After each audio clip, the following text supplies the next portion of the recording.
Doctor Vivek Bindra, आप तो बहुत खूबसूरती के साथ बजट को एक्सप्लेन करते हैं, फाइनेंशियल इश्यूज को एक्सप्लेन करते हैं। डॉक्टर विवेक बिंद्रा, मैं सीए को सुन रहा था और अगर मैं बात करना चाहता हूं कि इन रन अप टू बजट जो अब आने वाले कुछ ही घंटों बाद पेश होने वाला है, less than 16 hours to go, इसमें एक शब्द का प्रयोग किया डॉक्टर विवेक बिंद्रा जी आज सीए ने कि हम पार्टिसिपेटिव डेवलपमेंट में और पार्टिसिपेटिव इकोनॉमिक ग्रोथ में विश्वास रखते हैं। अब जो एक क्षेत्र जिसमें काफी लोगों का कल बजट में नजर होगी वो है कृषि क्षेत्र, एग्रीकल्चर। इसमें सीए ने यह कहा है कि जो निजी निवेश है वो एग्रीकल्चर में पिछले 8 सालों में जितना बढ़ा वो पिछले 20 सालों में कंपैरेटिवली उतना नहीं बढ़ा है। तो आप कृषि, अगर मैं आपसे बात करना चाहूं, जब ये जो इकोनॉमिक सर्वे को सुनने के बाद में, पढ़ने के बाद में, it's a very exhaustive document, आप किस तरीके से, आपकी क्या एक्सपेक्टेशंस हैं ये जो लास्ट फुल टाइम बजट है इस सरकार का, डॉक्टर विवेक बिंद्रा? धन्यवाद। देखिए, थैंक यू। अगर मेरी आवाज साफ आ रही है, मैं आपको आ रही है आपकी आवाज। टर्म कॉइन हो गया है, इंडिया न्यूज के सारे दर्शकों को मैं बता दूं, स्लोबलाइजेशन। एक होता है ग्लोबलाइजेशन, इंटरनेशनल इकोनॉमिक एक्टिविटी पूरी स्लो चल रही है। पहले मैक्रो समझ लेते हैं, दुनिया भर में नौकरियां गई है बहुत तेजी से पैंडेमिक के बाद, प्राइसेस बढ़े, इन्फ्लेशन बढ़ा है, यूक्रेन और रशिया के वॉर का बहुत इफेक्ट रहा है, जियोपॉलिटिकल इश्यूज रहे, इंटरेस्ट रेट 0.5% से 4.5% हो गया 9 महीने में अमेरिका के अंदर। दो इकोनॉमी को देखना चाहिए भाई साहब, पहली आपको अमेरिका की देखनी चाहिए, दूसरी चाइना की। ये दोनों मिलकर 44% जीडीपी को दुनिया के कंट्रीब्यूट करते हैं। अमेरिका में क्या हुआ? इंटरेस्ट रेट बढ़ा, इन्फ्लेशन बढ़ा, नौकरियां गई। चाइना में क्या हुआ? इंटरनल इश्यूज, पैंडेमिक के कारण इकोनॉमी बार बार फ्लक्चुएट हुई। ये 44% दुनिया की जीडीपी को कंट्रीब्यूट करते हैं, इससे कंजम्पशन पे इंपैक्ट हुआ। ग्लोबली सब कुछ स्लो हो रहा है, जहां ग्लोबली हो रहे हैं सारे स्लो, वहां अभी भी हम कर रहे हैं ग्रो। ये ध्यान दीजिएगा मेरी बात। इंडिया की स्टोरी स्टेबिलिटी की स्टोरी है, स्टेबिलिटी, ग्रोथ, रिफॉर्म। क्यों हुआ? क्योंकि जो पिछले सालों में इंफ्रास्ट्रक्चर पे, कैपिटल स्पेंडिंग पे इंसेंटिवाइज किया मैन्युफैक्चरिंग को और फिस्कल को कंट्रोल किया है, फिस्कल डेफिसिट को जिसको बोलेंगे fiscal consolidation. Socialist tax regime नहीं रहा। इस सरकार की कुछ अच्छी चीजें रही हैं, करेज रहा है यहां पे, जिससे कर्जा कम हुआ है।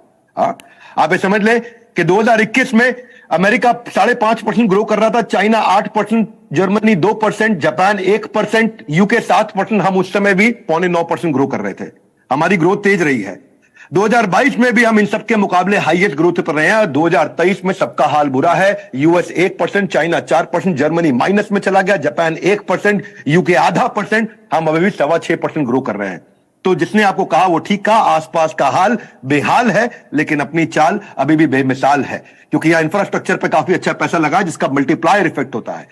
पीएम गति शक्ति का ऑनगोइंग इंपैक्ट है। ये जो 7 चीजें होती है ना, road, rail, airport, mass transport वगैरह। अब मैं आपको बता देता हूं भैया, अगर ये सड़कें, ये इंफ्रास्ट्रक्चर ठीक नहीं होगा, जर्मनी भी इसीलिए हारा था क्योंकि जर्मनी की टीम मजबूत थी, लेकिन लॉजिस्टिक्स, वेपन का सप्लाई नहीं हुआ, आर्टिलरी का सप्लाई नहीं हुआ, वो हार गया। जहां पड़ोसी देश हो रहे हैं फेल, अपने दियों में अभी भी बचा हुआ बहुत तेल। मैं आपको समझा देता हूं, यहां पे हमने कोविड में भी अच्छा काम किया, पीछे कुछ चीजें अच्छी रही। जीएसटी में हमारा कलेक्शन हाईएस्ट रहा है पिछले बहुत समय में, और 15% इस साल भी हाईएस्ट रहा है हमारा जीएसटी कलेक्शन। जिधर देखो आजू बाजू में श्रीलंका बर्बाद हो गया, रॉक बॉटम पे चला गया, फ्यूल फूड शॉर्टेज हो गया, वहां पे इंटरनेशनल लोन बढ़ गए, प्रेसिडेंट उनका भाग गया देश से, करेंसी उनकी डिवैल्यूएट हुई है। आप देख रहे इन्फ्लेशन रेट वहां पे 302% बढ़ा है। अपन बांग्लादेश से भी प्रभावित नहीं हुए, वहां पे high inflation, export demand export पे चलता था, बांग्लादेश खत्म हो गया, रेमिटेंस आने बंद हो गए, यानी कि बांग्लादेश भी खराब चल रहा है। साउथ एशिया में सबसे ज्यादा जो खराब चला वो है पाकिस्तान। यूएन कहता है कि साउथ एशिया, वर्ल्ड बैंक कहता है सबसे ज्यादा खराब पाकिस्तान रहा है। तो पाकिस्तान के पास केवल 4 बिलियन का फॉरेक्स बचा है। मेरे भाई लोग, आपको बता देता हूं, ये केवल 3 हफ्ते का इंपोर्ट कर सकते हैं। पाकिस्तान बैंकरप्ट हो चुका है। 31% उनकी करेंसी भी डिवैल्यू हुई है। उनका इन्फ्लेशन 88% बढ़ा है। पेट्रोल डीजल सबसे ज्यादा महंगा है। उसके मुकाबले हम लोग का करेंसी डिवैल्यूएशन केवल 9% हुआ है। हम लोग इन्फ्लेशन रेट 4.5% रिड्यूस कर गए हैं, यानी कि और अच्छे हो गए हम लोग। हमारे फॉरेक्स रिजर्व इस समय दुनिया में 6ठे नंबर पे सबसे ज्यादा है। भारत इस समय अच्छी स्थिति पे है। मैं भी आपको कहना चाहता हूं, 1 साल में बहुत कुछ हो सकता है, हमारे देश में हुआ है। मेरा भी फैट कम हुआ है। पहले पिछले बजट पे आज के दिन मेरा वजन था 105 किलो, इस बजट पे आज के दिन मेरा वजन है 75 किलो। तो ये कहना ठीक नहीं होगा कि 1 साल में बहुत कुछ नहीं किया जा सकता है। सरकार का है बोर्ड एग्जाम, क्योंकि last full term budget plan, मैं इस पे आपको 2-3 बातें बता देता हूं।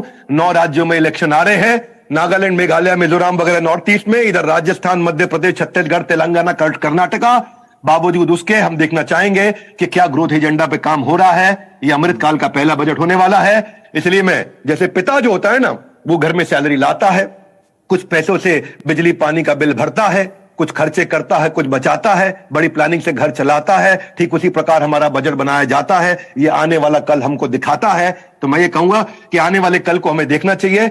मेरी नजर में एमएसएमई पे काम होना चाहिए। अगर आप मुझसे सुझाव मांगे, 13 करोड़ एमएसएमई हमारे देश में जो 45% मैन्युफैक्चरिंग आउटपुट को कंट्रीब्यूट कर रहे हैं, 30% हमारे देश के जीडीपी को कंट्रीब्यूट कर रहे हैं और 40% हमारे देश के एक्सपोर्ट को कंट्रीब्यूट कर रहे हैं वो 13 करोड़ छोटे व्यापारी।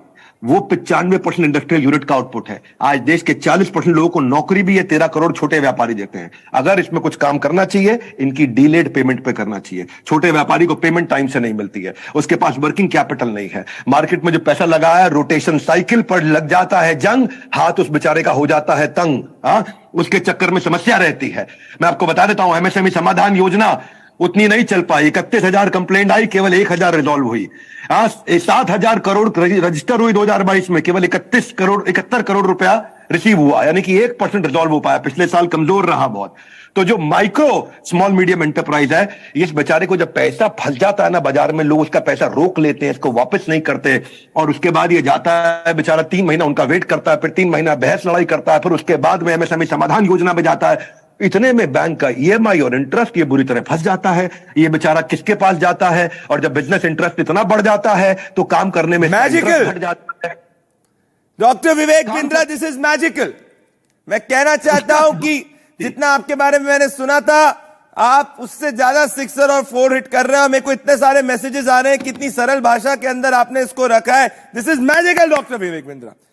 I love the energy. भाई साहब, आखिरी लाइन, बिजनेस में इंटरेस्ट इतना बढ़ जाता है जी, लोन का इंटरेस्ट इतना बढ़ जाता है कि उसके बाद उसका बिजनेस करने में इंटरेस्ट घट जाता है। और जब ऐसा घट जाता है, उसके बाद जब एमएसएमई का कमजोर व्यापारी फांसी लगाता है तो उसको कोई पूछने नहीं जाता है, क्योंकि वो असली वोटर नहीं कहलाता है, लेकिन आगे देश को वही बढ़ाता है। आगे देश को वही बढ़ाता है। Very very beautifully put.